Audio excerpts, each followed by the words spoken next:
Welcome back our YouTube channel global science IQ। I hope आप सभी लोग बहुत ही अच्छे होंगे, बिंदास होंगे और आपकी तैयारी भी बहुत ही बेहतरीन चल रही होगी। तो सबसे पहले हमारे सभी प्यारे स्टूडेंट्स को गुड इवनिंग, शुभ संध्या, राधे राधे, जय श्री कृष्णा, जय माता दी। जैसा कि आप सभी लोगों ने थंबनेल पर देख ही लिया होगा, आज हम आपके लिए केमिस्ट्री की एक 1 शॉर्ट वीडियो लेकर के आए हैं। इस वीडियो में हम आपको उत्प्रेरक एवं एंजाइम की फुल जानकारी देंगे। उत्प्रेरक क्या होता है, उत्प्रेरक को कितने भागों में डिवाइड किया गया है, कौन सा एंजाइम कहां पर अपनी भूमिका निभाता है, सभी के बारे में बहुत ही डिटेल से जानकारी देंगे। ठीक है, और एक बात का विशेष ध्यान रखिएगा, ये आपकी 1 शॉर्ट वीडियो है। ऐसा नहीं है कि जैसे कि हम प्रत्येक चीज को बोर्ड पर नोट डाउन कराएंगे, मेन पॉइंट को ओनली लिखाएंगे, उस पॉइंट को आपको पकड़ना है। और होने वाला 28 जुलाई को एग्जाम CP नेट संयुक्त पैरामेडिकल एग्जाम के लिए ये दोनों ही छोटे से टॉपिक बहुत ही कीमती टॉपिक हैं। और हमारा पूरा प्रयास रहेगा कि इन दोनों टॉपिक को ऐसे डिफाइन कर दिया जाए, ऐसे एक्सप्लेन कर दिया जाए कि यदि यहाँ से एग्जाम में क्वेश्चंस पूछा जाए तो आपसे छूटे ना। ठीक है, हमारा पूरा इरादा रहेगा आपको हर एक चीज को समझाने का, वो भी इजी वे के साथ। तो चलिए ज्यादा समय ना लेते हुए डायरेक्ट हम अपने टॉपिक पे बात करेंगे। लेकिन आपका जो टारगेट है वो है 28 जुलाई। 28 जुलाई को टारगेट रखते हुए मॉर्निंग 5 बजे हम आपके लिए प्रीवियस ईयर क्वेश्चंस की सीरीज चला रहे हैं। ठीक है, मॉर्निंग 5 बजे प्रीवियस ईयर क्वेश्चंस की सीरीज चला रहे हैं, वो भी लाइव। ठीक है, हम मॉर्निंग 5 बजे लाइव आते हैं, जबकि दोपहर 3 बजे हमारी एक लाइव स्ट्रीम चलती है जिसमें चैप्टर वाइज क्वेश्चंस कराए जा रहे हैं। ठीक है, चैप्टर वाइज क्वेश्चंस की सीरीज चल रही है जिसमें लगभग 40 के करीब प्रत्येक चैप्टर से क्वेश्चन सॉल्व करवाते हैं। तो यदि आप 28 जुलाई को अपना फुल देना चाहते हैं, यदि आप करना चाहते हैं, तो ऐसा कीजिए कि मॉर्निंग 5 बजे आइए, दोपहर 3 बजे आइए, साथ ही साथ अदर कोई वीडियो को हम अपलोड करते हैं तो उसको भी देखिए। ठीक है, यदि ऐसा करना चाहते हो तो सबसे पहले चैनल को सब्सक्राइब करके बेल आइकन को दबा के ऑल पर क्लिक कर लीजिए, जिससे आने वाली हर एक वीडियो का नोटिफिकेशन आपके पास सबसे पहले पहुंचे। ठीक है, तो इसलिए चैनल को सब्सक्राइब कर लीजिए, अन्यथा हम क्लास को डालते रहेंगे, आपके पास नोटिफिकेशन नहीं आएगा तो इससे आपको पता नहीं चलेगा। ठीक है, तो चलिए अब हम डायरेक्ट टॉपिक पे बात करेंगे। सबसे पहले हम उत्प्रेरक को समझाएंगे। उत्प्रेरक क्या है, तो हेडिंग लगा लीजिए उत्प्रेरक, जिसे इंग्लिश में कैटालिस्ट कहा जाता है। अब यहाँ पे ऐसा नहीं है कि आपको एग्जाम में उत्प्रेरक की डेफिनेशन पूछी जाएगी। हम जो कहें उस बात पर गौर कीजिएगा और अच्छे से समझिएगा। हम लिखाएंगे नहीं उत्प्रेरक क्या है, क्योंकि एग्जाम में डेफिनेशन नहीं पूछी जाएगी। देखो, उत्प्रेरक की बात की जाए तो उत्प्रेरक वह पदार्थ है जो किसी भी अभिक्रिया की दर को परिवर्तित कर देता है। उत्प्रेरक वह पदार्थ है जो किसी भी रासायनिक अभिक्रिया की दर को परिवर्तित कर देता है, लेकिन स्वयं रासायनिक अभिक्रिया में लेकिन स्वयं अभिक्रिया के अंत में रासायनिक रूप से अपरिवर्तित रहता है। ठीक है, इसका मेन पॉइंट है कि ये एक वह पदार्थ है जो अभिक्रिया की दर को परिवर्तित कर देता। मेन पॉइंट ओनली लिख रहे हैं। ठीक है, कभी एग्जाम में पूछा जाए तो यहाँ पे होगा कि उत्प्रेरक एक वह पदार्थ होता है जो अभिक्रिया की दर को परिवर्तित कर देता है। ठीक है, लेकिन याद रखिएगा ये अंत में रासायनिक रूप से अपरिवर्तित रहता है। ठीक है, आपने कई एक रिएक्शनें देखी होंगी, कोई रिएक्शन आपको हम बता देते हैं कि ये होता है तीर का निशान, रिएक्शन में आपने देखा होगा ये होता है तीर का निशान, इसके आगे जो भी लिखे होते हैं, ध्यान रखिएगा, इसके आगे जो भी लिखे होते हैं उनको अभिकारक कहा जाता है, और इससे जो हमें प्राप्त होता है, जो अब के इस तीर के निशान के इधर साइड लिखा होता है, उसको उत्पाद कहा जाता है। It's okay. जो अभिक्रिया में भाग लेगा वो अभिकारक होगा, और इस अभिकारक से हमें प्राप्त होगा वो हमारा उत्पाद होगा। आपने देखा होगा इस तीर के निशान के ऊपर कुछ यौगिक लिखे होते हैं, कुछ तत्व लिखे होते हैं, उनको ही उत्प्रेरक कहा जाता है। आ गया समझ में? उनको ही उत्प्रेरक कहा जाता है। It's okay. ये एक बहा पदार्थ होता है, हम अलग से इसको डालते हैं, जो अभिक्रिया में भाग तो लेगा, अभिक्रिया की दर को परिवर्तित करेगा, लेकिन स्वयं रासायनिक रूप से। ऐसा नहीं है कि इसको हमने इसमें डाला, इसने दर को परिवर्तित किया और ये इधर जाके निकले, भाई कुछ नहीं होता, ये अपरिवर्तित रहता है, ओनली दर को कम ज्यादा करता है। ठीक है? कौन? उत्प्रेरक। आ गया समझ में? और ये विशेष चीज है कि इधर लिखे होते अभिकारक, प्राप्त होता है हमें उत्पाद। ठीक है? हमें उम्मीद है कि उत्प्रेरक आपको समझ में आ गया होगा। अच्छा, अब हम इसके टाइप पे बात करेंगे कि इसे कितने भागों में डिवाइड किया गया। ये बहुत मेन चीज है। मेरे साथ एक छोटी सी टेबल बना लीजिए, एक छोटी सी टेबल बना लीजिए उत्प्रेरक। उत्प्रेरक की बात करें तो इसे दो भागों में डिवाइड किया गया है। उत्प्रेरक को दो भागों में डिवाइड किया जाता है भौतिक अवस्था के आधार पर। भौतिक प्रावस्थाओं के आधार पर उत्प्रेरक को बांटा गया है, और साथ ही साथ एक क्रिया विधि के आधार पर। किसके आधार पर? क्रिया विधि के आधार पर। सच्ची बता रही हूं, यदि ये शॉर्ट वीडियो आपने देख ली, आपसे क्वेश्चन नहीं छूटेगा। एक प्लान और है मेरा, सुन लीजिए, कि मैंने विचार किया है कि सभी को पता है कि हम उतनी बेहतरीन प्रिपरेशन नहीं करवा पाए, क्योंकि हम दिसंबर में सोच रहे थे इसका एग्जाम होगा, लेकिन जुलाई में ही इसके फॉर्म आ गए। तो जो सोचा नहीं वो हो गया, तो इसके जिम्मेदार हम नहीं है। हम खुद ये महसूस करते हैं कि हाँ, हमारी गलती है कि हम कोर्स कंप्लीट नहीं करा पाए, लेकिन जितना हो सकेगा हम आपकी हेल्प करेंगे। ठीक है? तो हमने विचार किया है कि कुछ जो इम्पोर्टेंट चैप्टर हैं, उनसे बनने वाले छोटे छोटे टॉपिक को एक वन शॉर्ट वीडियो में निपटा दिया जाए। जैसे कि न्यूमेरिकल, मोलरता हुआ, नॉर्मलता हुआ, मोल प्रवास हुआ, क्वथनांक हुआ, आपका हिमांक हुआ, इनसे एग्जाम में क्वेश्चंस पूछे जाते हैं। तो मैंने सोचा है कि फुल शॉर्ट वीडियो बना दी जाए, जिसमें हर एक चैप्टर के न्यूमेरिकल को रख दिया जाए। और एक प्लान बनाया है हमने कि आपको जो कोलाइडी विलियन से जो आते हैं परिक्षेपण माध्यम परिचित प्रावस्था, इनको बता दिया जाए, औशीकरण संख्या को निकालना सिखा दिया जाए, IUPAC नामकरण को करना सिखा दिया जाए, छोटी छोटी वीडियो के माध्यम से। यदि आपको देखना पसंद हो तो आज की वीडियो में कमेंट करके बताइएगा कि हाँ, मुझे इसी प्रकार से कुछ शॉर्ट वीडियो चाहिए। ठीक है? तो हम देने के लिए तैयार हैं। ओके। अच्छा, भौतिक प्रावस्था के आधार पर देखा जाए, भौतिक प्रावस्था के आधार पर देखा जाए तो उत्प्रेरक को दो भागों में बांटा गया है। कितने भागों में? दो भागों में। सबसे पहले है हमारा समांगी उत्प्रेरक, सबसे पहले है हमारा समांगी उत्प्रेरक, और दूसरा है हमारा विषमांगी उत्प्रेरक। दूसरा क्या है? दूसरा है हमारा विषमांगी उत्प्रेरक। ठीक है बेटा? आगे बात करेंगे क्रिया विधि के आधार पर।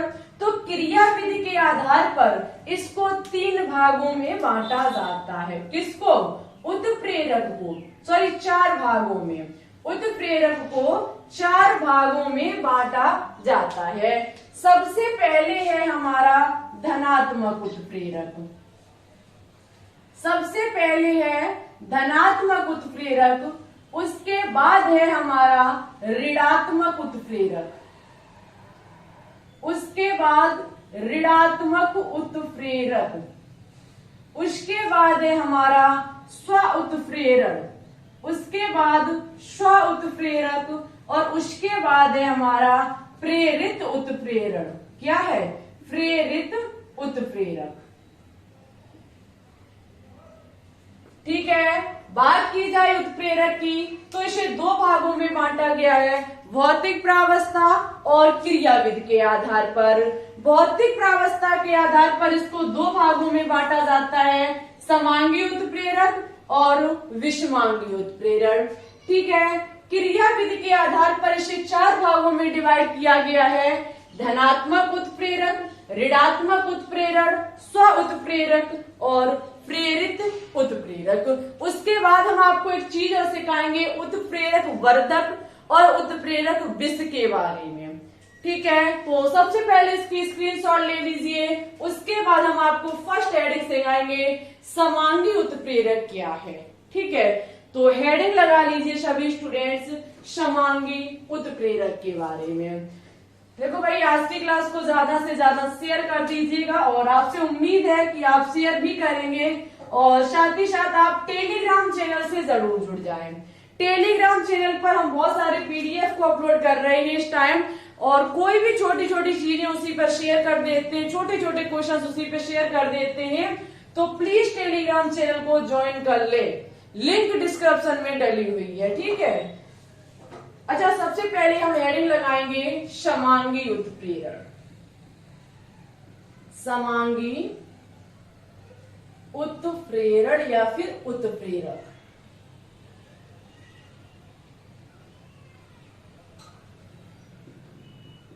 अच्छा, समांगी उत्प्रेरक क्या होता है?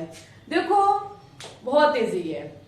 जब किसी रासायनिक अभिक्रिया में उत्प्रेरक और अवकारक की प्रावस्था समान होती है तो उसको समांगी उत्प्रेरण कहा जाता है। समझिएगा, हमने क्या बात कही कि जब किसी रासायनिक अभिक्रिया में उत्प्रेरक या फिर उत्प्रेरण, उत्प्रेरक और कौन? उत्प्रेरक और हमारा हुआ अभिकारक, उत्प्रेरक और अवकारक एक ही अवस्था में होते हैं। अवकारक, इन दोनों की समान प्रावस्था होती है। समान प्रावस्था का मतलब समझते हो? समान प्रावस्था का मतलब है कि यदि उत्प्रेरक हमारा सॉलिड स्टेट में है, ठोस अवस्था में है, तो हमारा अवकारक भी ठोस अवस्था का होना चाहिए। यदि आप देखते हैं अभिक्रिया में कि अवकारक और उत्प्रेरक दोनों ठोस अवस्था में हैं, हम कह देंगे वो हमारा क्या है? समांगी उत्प्रेरण। और दोनों यदि गैस अवस्था में तो कह देंगे, दोनों द्रव में है तो कह देंगे कि ये समांगी उत्प्रेरण का उदाहरण है। ठीक है, जब उत्प्रेरक और अवकारक की समान प्रावस्था यानी कि अवस्था, और अवस्था का मतलब ठोस अवस्था, द्रव अवस्था और गैस अवस्था होती है। अच्छा, चलिए एग्जाम्पल से देखते हैं। इसका हम देखेंगे सबसे पहले एग्जाम्पल। इसका एग्जाम्पल लिया जाए तो हमारा है सबसे पहले मेथिल एसीटेट। ये है हमारा मेथिल एसीटेट। सभी को पता है मेथिल एसीटेट जो होता है वो जलीय विलयन है। मेथिल एसीटेट हमारा जलीय विलयन है, जबकि आगे है हमारा H2O।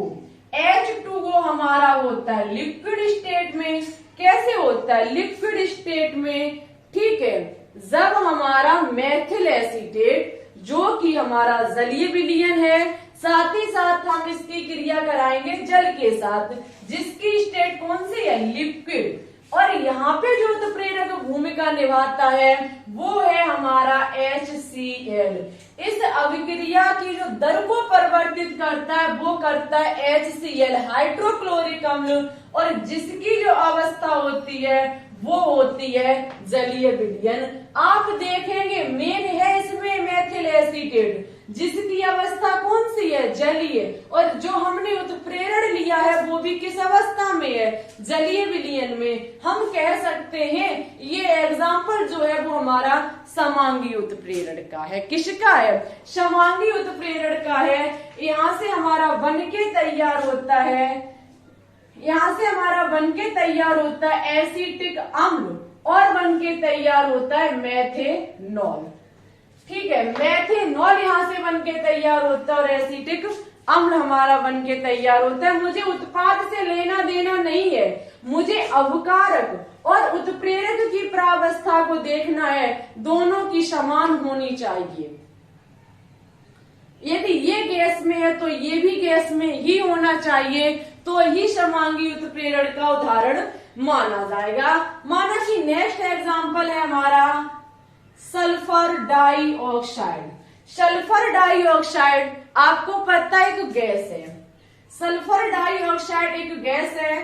जब ये ऑक्सीजन गैस के साथ क्रिया करती है, दोनों गैसीय अवस्था में है, यहाँ पे जो उत्प्रेरक के रूप में भूमिका निभाता है वो है हमारा नाइट्रोजन, वो NO, नाइट्रोजन मोनो ऑक्साइड। क्या है, नाइट्रोजन मोनो ऑक्साइड, जो किसमें है, गैसीय अवस्था में। उत्प्रेरक भी गैसीय अवस्था में है, अवकारक हमारा गैसीय अवस्था में है, उत्प्रेरक भी हमारा गैसीय अवस्था में है। हम कह सकते हैं कि ये हमारा समांगी उत्प्रेरण का उदाहरण है। जहां पे अवकारक और उत्प्रेरण की प्रावस्था समान होती है वहां हमारा समांगी उत्प्रेरण होता है। यहां से हमारा बनके तैयार होगा SO3। क्या बनके तैयार होगा, यहां से हमारा SO3 बनके तैयार होगा। अब रिएक्शन को सॉल्व करते रहना, ठीक है। और ये भी हमारा गैसीय अवस्था में होगा, लेकिन हमें इससे मतलब नहीं है, मुझे उत्प्रेरक और अवकारक से मतलब है। मुझे उम्मीद है कि आपको समांगी उत्प्रेरक समझ में आया होगा। जहां पे अवकारक उत्प्रेरक की समान प्रावस्था होती है वही हमारा समांगी उत्प्रेरक का उदाहरण होता है, ठीक है। चलिए भाई, अब हेडिंग लगाइए विषमांगी उत्प्रेरण। हेडिंग लगाएंगे सभी स्टूडेंट्स विषमांगी उत्प्रेरण।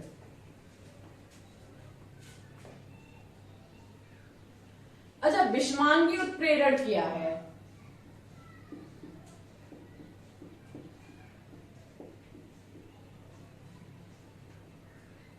विषमांगी उत्प्रेरण की बात की जाए तो उसका ठीक उल्टा है।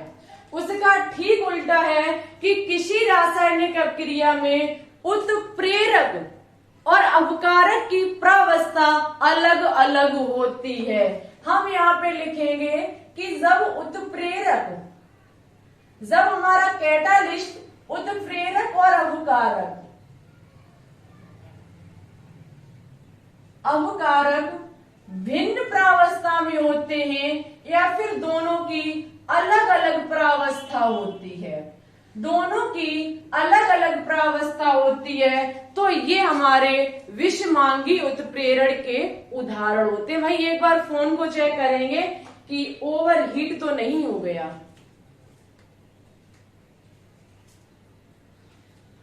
हो तो गया है, लेकिन इसका जरा एग्जाम्पल समझते हैं, उसके बाद देखते हैं। देखो यहाँ पे विषमांगी उत्प्रेरण में उत्प्रेरक और अवकारक अलग अलग प्रावस्था में होते हैं। जैसे कि एग्जाम्पल को समझेंगे, जैसे कि हम एग्जाम्पल लेंगे, आपको पता है H2 और O2 मिल करके H2O बनाते, हाइड्रोक्लोरिक अम्ल जल बनाते हैं। यहाँ पे H गैसीय अवस्था में, हाइड्रोजन ऑक्सीजन दोनों गैसीय अवस्था में होती हैं, लेकिन जल का निर्माण करने के लिए हमें इसकी दर को बढ़ाने के लिए पीटी उत्प्रेरक मिलाना पड़ता है, प्लेटिनम। जो कि एक धातु होती है सॉलिड स्टेट में, किसमें होती है, सॉलिड स्टेट में बन के तैयार होता है हमारा H2O। आप देखेंगे बन के तैयार हुआ लिक्विड स्टेट में, लेकिन मतलब उससे नहीं है, ये सॉलिड में है, ये गैसीय में है। उत्प्रेरक और हमारे अवकारक की प्रावस्थाएं अलग अलग हैं। हम कह सकते हैं ये हमारा किसका उदाहरण है, विषमांगी उदाहरण है, विषमांगी उत्प्रेरक का उदाहरण है। एक सबसे इंपॉर्टेंट हेबर विधि से अमोनिया का निर्माण, हेबर विधि से अमोनिया का निर्माण किया जाता है। नाइट्रोजन गैस की क्रिया जब हाइड्रोजन गैस के साथ कराई जाती है, वो भी Fe आयरन जो कि सॉलिड स्टेट में होता है, लोहा सभी को पता है ये सॉलिड में है, ये दोनों गैसीय में है, बन के तैयार होगा NH3। अवकारक गैसीय अवस्था में, उत्प्रेरक सॉलिड अवस्था में, ठोस अवस्था में है, दोनों की प्रावस्थाएं अलग अलग हैं। ये हमारा विषमांगी उत्प्रेरण कहा जाएगा। ठीक है, हमें उम्मीद है कि आपको समांगी विषमांगी समझ में आ गए होंगे। यदि आ गए हो तो पहले किसकी स्क्रीनशॉट ले लीजिए, उसके बाद हम अदर सभी उत्प्रेरक के बारे में बात करेंगे। It's okay. चलिए तो अब हम बात करेंगे सबसे पहले धनात्मक उत्प्रेरक के बारे में। किसमें करेंगे, धनात्मक उत्प्रेरक। ये अभी कुछ नोट डाउन मत कीजिएगा, पहले हेडिंग लगाइए धनात्मक उत्प्रेरण, धनात्मक उत्प्रेरण। अच्छा, धनात्मक उत्प्रेरण क्या होता है, तो देखो धनात्मक उत्प्रेरक किसी पदार्थ की उपस्थिति में यदि रासायनिक अभिक्रिया की दर बढ़ जाती है, किसी पदार्थ की उपस्थिति में, प्रेजेंटी में यदि रासायनिक अभिक्रिया की दर बढ़ जाती है तो उसको ही धनात्मक उत्प्रेरण कहा जाता है। माना कि सबसे पहली जो हमने लिखी रिएक्शन हाइड्रोजन पराऑक्साइड, हाइड्रोजन पराऑक्साइड यदि हम बिना उत्प्रेरक के रिएक्शन कराएंगे तो ये रिएक्शन बहुत धीमे होगी, बहुत स्लोली काम करेगी, लेकिन इसमें कोई ऐसा उत्प्रेरण डाल दिया जाए जो इसकी अभिक्रिया की दर को बढ़ा दे, इस अभिक्रिया की दर को बढ़ा दे, तो उसको कहा जाएगा क्या, धनात्मक उत्प्रेरण। तो देखो स्टूडेंट्स, यहाँ पे हाइड्रोजन पराऑक्साइड से जब जल का निर्माण होता है तो पीटी उत्प्रेरक को मिलाया जाता है। किसको, पीटी उत्प्रेरण को।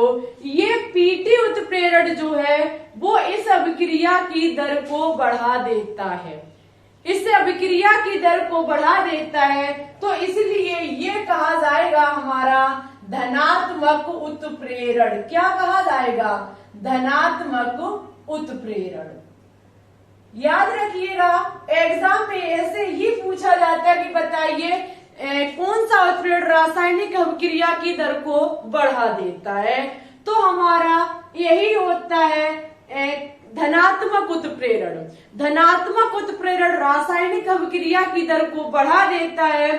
साथ ही साथ कुछ इंपॉर्टेंट एग्जाम्पल है, वो हम आपको क्या काम करेंगे कि जब उत्प्रेरण, ये उत्प्रेरक जो टॉपिक है वो सरफेस केमिस्ट्री पृष्ठ रसायन चैप्टर में आता है।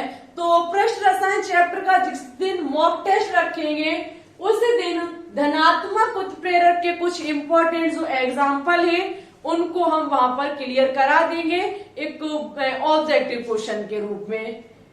ठीक है। अच्छा, सेकंड है हमारा ऋणात्मक उत्प्रेरण। ऋणात्मक उत्प्रेरण क्या होता है कि वह पदार्थ जो किसी भी रासायनिक अभिक्रिया की दर को धीमा या फिर मंद कर देता है, धीमा या फिर मंद, धीमा, मंद और धीमा बात एक ही है, मंद कर देता है, उसको ऋणात्मक उत्प्रेरण कहा जाता है। क्या कहा जाता है, उसको ऋणात्मक उत्प्रेरण कहा जाता है। यहाँ एक रिएक्शन आप देखेंगे सोडियम सल्फाइड, सोडियम सल्फाइड का जब ऑक्सीकरण कराया जाता है तो सोडियम सल्फेट बनता है। क्या बनता है? सोडियम सल्फेट बनता है। ये रिएक्शन को धीमा करने के लिए, मंद करने के लिए एक यौगिक मिलाया जाता है, एक उत्प्रेरक मिलाया जाता है, जो कि है हमारा एथेनॉल। एक विशेष ध्यान रखिएगा, अधिकतम उत्प्रेरक, ऋणात्मक उत्प्रेरक के रूप में हमारा ये एथेनॉल ही काम करता है। अधिकतम, हम अधिकतम की बात कर रहे हैं, एथेनॉल ही ऋणात्मक उत्प्रेरक के रूप में कार्य करता है। आपने एक चीज देखी होगी, एक बार हमने क्रिया बताई क्लोरोफॉर्म को लेकर के। क्लोरोफॉर्म को बंद बोतल में, एक रंगीन बोतल में, एक बंद रूम में रखा जाता है। क्यों? क्योंकि यदि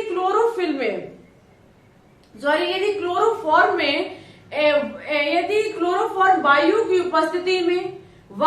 उपस्थिति में, सूर्य के प्रकाश की उपस्थिति में यदि आ जाएगा तो वो एक विषैली गैस फॉस्जीन का निर्माण कर लेगा। और फॉस्जीन का यदि निर्माण हो गया तो वो होती है बहुत ज्यादा विषैली गैस, अत्यंत विषैली गैस होती है।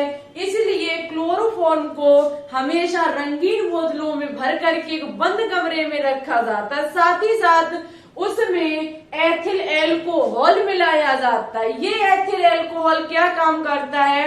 ऋणात्मक उत्प्रेरण का काम करता है। बाई चांस यदि सूर्य का प्रकाश पहुंच गया, वायु की प्रेजेंटिंग हो गई, तो हमारा फॉस्जीन जो है वो बनेगा तो, लेकिन बहुत समय लेगा, बहुत ज्यादा वक्त लेगा, क्योंकि ऋणात्मक उत्प्रेरण अभिक्रिया की दर को धीमा कर देता है, कम कर देता है, धीमा कर देता है। इसलिए हमेशा क्लोरोफॉर्म को रंगीन बोतलों में भरने से पहले एथेनॉल को मिला दिया जाता है। ठीक है, अच्छा चलिए नेक्स्ट पे बात करेंगे। नेक्स्ट है हमारा स्व उत्प्रेरण। क्या है? स्व उत्प्रेरण। स्व उत्प्रेरण की बात की जाए तो ये वह पदार्थ, इसमें क्या होता है, जब किसी रासायनिक अभिक्रिया में बना कोई उत्पाद, किसी रासायनिक अभिक्रिया में बना उत्पाद स्वयं अभिक्रिया में उत्प्रेरक की भूमिका निभाता है, उसको ही स्व उत्प्रेरण कहा जाता है। ठीक है, देखो यहाँ पे ऑक्सैलिक अम्ल की KMnO2 के साथ H2SO4 सल्फ्यूरिक अम्ल के साथ जब क्रिया कराई जाती है तो मैग्नीज सल्फेट बनता है। Manganese sulphate, potassium sulphate, carbon dioxide gas और जल का निर्माण होता है। यहाँ पे जो आपका ये मैग्नीशियम सल्फेट है, आपका ये जो मैग्नीज सल्फेट जो है वो स्वयं उत्प्रेरण का कार्य करती है। जब किसी रासायनिक अभिक्रिया में बना कोई उत्पाद स्वयं अभिक्रिया में उत्प्रेरण का काम करता है तो उसको ही स्व उत्प्रेरण कहा जाता है। यहाँ पे जो ये है मैग्नीज सल्फेट, ये अभिक्रिया में उत्प्रेरण का काम करती है तो इसको कहा जाएगा स्व उत्प्रेरण।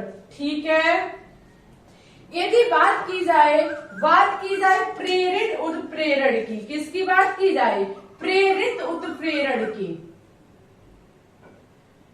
प्रेरित उत्प्रेरण क्या होता है? तो देखो प्रेरित उत्प्रेरण क्या होता है? जब एक रासायनिक अभिक्रिया किसी दूसरी रासायनिक अभिक्रिया के वेग को बढ़ा देती है। जब एक रासायनिक अभिक्रिया दूसरी रासायनिक अभिक्रिया के वेग को बढ़ा देती है तो उसको कहा जाता है प्रेरित उत्प्रेरण। कैसे? तो देखो हम क्या काम करेंगे, सोडियम सल्फाइड का ऑक्सीकरण कराएंगे, नवजात ऑक्सीजन के साथ क्रिया कराएंगे तो हमारा सोडियम सल्फेट बनेगा। क्या बनेगा? सोडियम सल्फेट बनके तैयार हो जाएगा। वहीं हम सोडियम आर्सेनाइड का नवजात ऑक्सीजन के साथ क्रिया कराएंगे तो यहाँ पे हमें कोई भी क्रिया प्राप्त नहीं होती है। यहाँ कुछ भी नहीं बन के तैयार होता है। लेकिन यदि इसी सोडियम आर्सेनाइड में हम सोडियम सल्फाइड मिला देते हैं तो हमारी रिएक्शन जो है वो हो जाती है। कहने का मतलब है सोडियम सल्फाइड ऑक्सीजन के साथ क्रिया करता है, सोडियम सल्फेट बनाता है, रिएक्शन संपन्न हो जाती है। लेकिन सोडियम आर्सेनाइड नवजात ऑक्सीजन के साथ क्रिया करता है तो उत्पाद के रूप में कुछ भी प्राप्त नहीं होता है, अभिक्रिया संपन्न नहीं होती है, अभिक्रिया होती ही नहीं है, बिल्कुल नथिंग, कुछ भी नहीं। लेकिन जब इस सोडियम आर्सेनाइड में यदि हम ये सोडियम सल्फाइड मिला देते हैं तो हमारी ये रिएक्शन संपन्न हो जाती है। तो यहाँ पे एक अभिक्रिया ने दूसरी अभिक्रिया का क्या काम किया, वेग को बढ़ा दिया। एक अभिक्रिया ने दूसरी अभिक्रिया को जब अभिक्रिया के वेग को बढ़ा दिया तो उसको ही कहा जाता है प्रेरित उत्प्रेरण। क्या कहा जाता है, प्रेरित उत्प्रेरण। अभिक्रिया की दर को बढ़ाना धनात्मक उत्प्रेरण, अभिक्रिया की दर को कम करना ऋणात्मक उत्प्रेरण। और अभिक्रिया में बना उत्पाद स्वयं उत्प्रेरक की भूमिका निभाता है, स्व उत्प्रेरण। और अभिक्रिया में एक अभिक्रिया दूसरी अभिक्रिया की दर को बढ़ा देता है तो प्रेरित उत्प्रेरण। मुझे उम्मीद है कि आपके सभी उत्प्रेरक कंप्लीट हुए, समांगी, विषमांगी, धनात्मक, ऋणात्मक, स्व और प्रेरित। ठीक है, सभी उत्प्रेरक आपको समझ में आए हो तो प्लीज क्लास को लाइक कर दीजिए। अब हम बात करेंगे उत्प्रेरक वर्धक और उत्प्रेरक विष पर। ठीक है, इसकी ले लीजिए स्क्रीनशॉट। चलिए तो अब हम नेक्स्ट पार्ट पे बात करेंगे। नेक्स्ट है हमारा उत्प्रेरक वर्धक। सबसे पहले हम इसे समझेंगे कि उत्प्रेरक वर्धक होता क्या है। तो देखो मेन चीज है कि वर्धक जो है वो कोई उत्प्रेरक नहीं होता है। जो वर्धक है वो हमारा कोई उत्प्रेरक नहीं होता है, लेकिन होता क्या है कि वर्धक की उपस्थिति में उत्प्रेरक की सक्रियता बढ़ जाती है, यानी कि दर बढ़ जाती है। समझिएगा, हमने क्या कहा है कि उत्प्रेरण जो वो वर्धक जो है वो कोई भी उत्प्रेरक नहीं होता है। इस वर्धक की उपस्थिति में उत्प्रेरक की दर या फिर सक्रियता बढ़ जाती है, उसको ही उत्प्रेरक वर्धक कहा जाता है। जैसे कि कार्बन डाइऑक्साइड की क्रिया जब जल के साथ कराई जाती है तो कार्बन डाइऑक्साइड बनता है और हाइड्रोजन गैस बाहर निकलती है। जहां पे डियर स्टूडेंट्स Fe2O3 जो है वो उत्प्रेरक के रूप में कार्य करता है, जबकि Cr2O3 वर्धक के रूप में कार्य करता है। ये Cr2O3 को अभिक्रिया से कोई भी लेना देना नहीं है। इसका मेन मुद्दा है कि Fe2O3 यानी कि इसकी दर को बढ़ा देना। हमेशा वर्धक का काम होता है उत्प्रेरक की दर को बढ़ाना और उत्प्रेरक का काम होता है पूरी अभिक्रिया को संभालना, उसकी दर को बढ़ाना। यानी कि ये इसका हेड है और ये सबका हेड है। इट्स ओके, ये इसका हेड है, ये सबका हेड है। ठीक है, तो वर्धक इसकी उत्प्रेरक की सक्रियता को बढ़ाएगा और ये पूरी अभिक्रिया को संभालेगा और दर को बढ़ा देगा। अच्छा, इसका एक और हम एग्जांपल लेंगे। आप सभी को पता है नाइट्रोजन गैस की क्रिया जब हाइड्रोजन गैस के साथ कराई जाती है तो हमारा बनके तैयार होता है NH3 यानी कि अमोनिया गैस। नाइट्रोजन हाइड्रोजन की क्रिया कराने पर अमोनिया गैस बनके तैयार होती है, जहां पे मैंने अभी बताया कि Fe उत्प्रेरक के रूप में काम करता है। ये उत्प्रेरक के रूप में काम करता है, जबकि जो मोलिब्डेनम है, जो मोलिब्डेनम होता है, ये वर्धक के रूप में कार्य करता है। ये मोलिब्डेनम इसकी दर को बढ़ा देगा और ये पूरी अभिक्रिया की दर को बढ़ा देगा। ठीक है, मोलिब्डेनम मोलियोन उत्प्रेरक को सक्रिय करता है, उसको टॉर्चर करता है और ये पूरी अभिक्रिया को संभालता है। ठीक है, तो ये मेन चीज है, ये इसको सक्रिय बना के रखेगा, किसको? उत्प्रेरक को। कौन? वर्धक। ठीक है, तो मॉलिब्डेनम जब हैबर विष अमोनिया का निर्माण किया जाता है तो मॉलिब्डेनम जो है वो वर्धक के रूप में कार्य करता है। अच्छा चलिए, नेक्स्ट है हमारा उत्प्रेरक विष। उत्प्रेरक विष क्या काम करता है? उत्प्रेरक विष जो होता है, ये विष जो है वो अभिक्रिया उत्प्रेरक की सक्रियता को कम या पूर्णतः नष्ट कर देता है। जो विष होता है वो अभिक्रिया की दर को बिल्कुल कम या फिर पूर्णतः नष्ट कर देता है। कैसे? जब हमारा ये लिखा हुआ है एसीटिल क्लोराइड हाइड्रोजन के साथ पीडी उत्प्रेरक की उपस्थिति में क्रिया करता है तो हमारा बनके तैयार होता है एसीटेल्डिहाइड और हाइड्रोक्लोरिक अम्ल बाहर निकलता है। ठीक है, जबकि जो हमारा बेरियम सल्फेट है, ये बेरियम सल्फेट इस पीडी की दर को कम या बिल्कुल नष्ट कर देता है। ठीक है, इस उत्प्रेरक की सक्रियता को कम कर देता है, नष्ट कर देता है। तो ये बेरियम सल्फेट यहाँ पर किसका काम करता है? ये इस पर यहाँ पे काम करता है उत्प्रेरक विष का। ठीक है, किसका काम करता है? उत्प्रेरक विष का।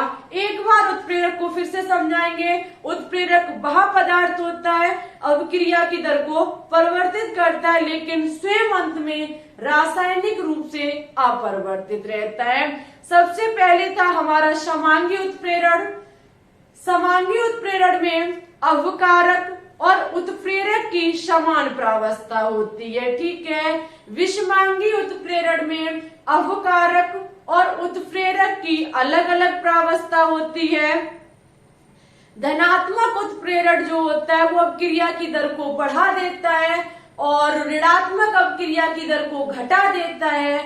स्व उत्प्रेरण जो होता है, जो उसमें अपक्रिया में उत्पाद बनता है, स्वयं उत्प्रेरक का काम करने लगता है। जबकि प्रेरित उत्प्रेरण में एक रासायनिक अपक्रिया दूसरी रासायनिक अपक्रिया की दर को दूसरी रासायनिक अपक्रिया के वेग को बढ़ा देती है, वो हमारा प्रेरित उत्प्रेरण होता है। ठीक है, वहीं पर उत्प्रेरक वर्धक में जो वर्धक होगा वो उत्प्रेरक की सक्रियता को बढ़ा देगा और विष में विष जो होगा वो उत्प्रेरक की सक्रियता को नष्ट या कम कर देगा। विष वैसे भी खतरनाक होता है, अच्छे खासे को मार डाल देता है, तो बस वही है, ये उत्प्रेरक की सक्रियता को नष्ट कर देता है। मुझे उत्प्रेरक बहुत अच्छे से आपको डिफाइन करने का हमने प्रयास किया और आपको समझ में आया होगा, हमें उम्मीद है। यदि आपको समझ में आया हो तो प्लीज आज की इस क्लास को ज्यादा से ज्यादा शेयर करें दोस्तों के साथ। वीडियो पसंद आई हो तो इसे लाइक करना बिल्कुल भी ना भूलें। अब हम बात करेंगे एंजाइम पर और हमें आपसे इतना कहना है कि रोजाना सुबह 5 बजे और दोपहर 3 बजे लाइव आया करें। यदि 28 जुलाई को सीपी नेट जैसे एग्जाम के हॉल में बैठना चाहते हैं तो ठीक है, जबरदस्त धुआंधार और कीमती क्वेश्चनों के साथ हम आपकी तैयारी करा रहे हैं और हमसे जितना हो सकेगा हम केमिस्ट्री में कराने का प्रयास करेंगे। ठीक है, तो मेहनत कर लीजिए, ज्यादा नहीं, ओनली 18 दिन की आपकी मेहनत है। यदि रंग लाई तो व्हाइट बोर्ड में नजर आएंगे, अन्यथा कोई बात नहीं, कोशिश करते रहिए। इस ईयर नहीं, नेक्स्ट ईयर सही। ठीक है, तो कोशिश करते रहिए और कोशिश नहीं करोगे, अभी से हार मान जाओगे तो फिर कुछ भी नहीं होगा। ठीक है, अच्छा सबसे पहले हम देखेंगे एंजाइम। देखो एंजाइम की बात की जाए, एंजाइम की बात की जाए तो ये नाइट्रोजन युक्त जटिल कार्बनिक यौगिक होते हैं।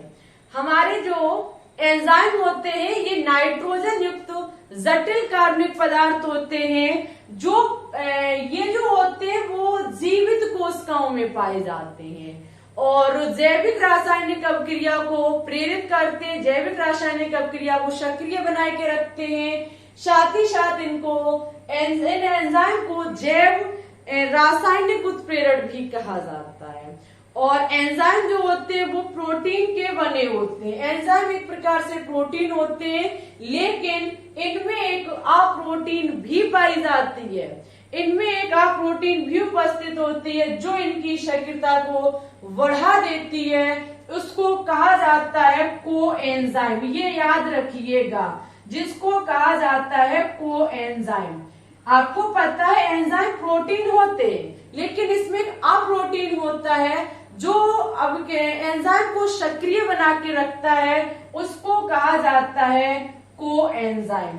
ठीक है भाई, क्या कहा जाता है? कोएंजाइम। अच्छा, अब हम आपके लिए कुछ इंपॉर्टेंट उत्प्रेरक एंजाइम लेकर के आए हैं। बस इनको देखेंगे, वीडियो को ऑफ करेंगे। आज हम भी बहुत थक गए, सुबह क्लास डाली, 2 दोपहर में बनाई और ये हमारी एक चौथी क्लास है। तो चलिए भाई, अब हम एंजाइम पे बात करेंगे। देखो, कुछ इंपॉर्टेंट एंजाइम है ओनली। और आपको पता है कि सुक्रोज, चीनी जिसे कहा जाता है, C/H22O11 फॉर्मूला होता है। जब सुक्रोज को हम ग्लूकोज में बदलते हैं तो यहाँ पे इनवर्टेज एंजाइम काम करता है। ये कहीं एक बार पूछा गया क्वेश्चन है। सुक्रोज को ग्लूकोज में बदलने के लिए किस एंजाइम का यूज करते हैं? तो यहाँ पे एंजाइम काम आता है invertase enzyme. Invertase enzyme sucrose को ग्लूकोज और फ्रक्टोज में तोड़ देता है, जबकि ग्लूकोज से एथिल अल्कोहल बनाने के लिए जाइमेज एंजाइम भूमिका निभाता है। सबसे ज्यादा क्वेश्चन किया जाता है कि ग्लूकोज से एथिल अल्कोहल में बदलने के लिए किस एंजाइम का उपयोग किया जाता है? तो ऑप्शन आपको 2 दिए जाएंगे, इनवर्टेज और जाइमेज, दोनों पर एक साथ दिए जाएंगे दोनों। तो यही वाला ऑप्शन राइट होगा, क्योंकि पहले सुक्रोज ग्लूकोज में टूटेगा, तब इनवर्टेज काम करेगा, फिर ग्लूकोज एथिल अल्कोहल में टूटेगा, तब जाइमेज एंजाइम काम करेगा। तो यहाँ पे सुक्रोज से एथिल अल्कोहल में परिवर्तित करने के लिए हमें इनवर्टेज और जाइमेज एंजाइम की जरूरत पड़ती है। ठीक है, आगे स्टार्च को माल्टोज में बदलने के लिए डाई स्टेज एंजाइम काम करता है। डाई स्टेज एंजाइम स्टार्च को माल्टोज में तोड़ता है, जबकि माल्टोज ग्लूकोज में परिवर्तित होने के लिए माल्टेज एंजाइम का उपयोग किया जाता है। माल्टेज एंजाइम माल्टोज को ग्लूकोज में तोड़ता है और प्रोटीन अमीनो अम्ल में तोड़ने के लिए पेप्सिन एंजाइम जो है वो हमारा प्रोटीन को अमीनो अम्ल में तोड़ देता है। ठीक है, इसकी भाई ले लीजिए स्क्रीनशॉट। एंजाइम उत्प्रेरक को हमने बहुत अच्छे से समझाने का प्रयास किया एक 1 शॉट वीडियो में। आपको वीडियो कैसी लगी प्लीज रिक्वेस्ट है कमेंट बॉक्स में कमेंट करके बताइएगा जरूर। और आज का होमवर्क है कि क्या आपको इसी प्रकार से आगे 1 शॉट वीडियो चाहिए या नहीं चाहिए, तो मुझे कमेंट बॉक्स में कमेंट करके बताना होगा। आज की क्लास अच्छी लगी हो तो प्लीज इसे लाइक करें, दोस्तों के साथ शेयर करें। चैनल पे अभी न्यू है तो चैनल को सब्सक्राइब करके बेल आइकन को दबा के ऑल पर क्लिक कर लें। साथ ही साथ हमारे टेलीग्राम चैनल को ज्वाइन कर लें, लिंक डिस्क्रिप्शन में डली हुई है। वहाँ हर क्लास की हम पीडीएफ को शेयर करते हैं। ठीक है, पीडीएफ को यदि पढ़ना चाहते हैं, क्वेश्चन को अच्छे से समझना चाहते हैं तो हमारे टेलीग्राम चैनल से ज्वाइन हो जाइए। और सुबह मिलते हैं 3 बजे लाइव स्ट्रीम में और 3 बजे मिलेंगे फिर लाइव स्ट्रीम में।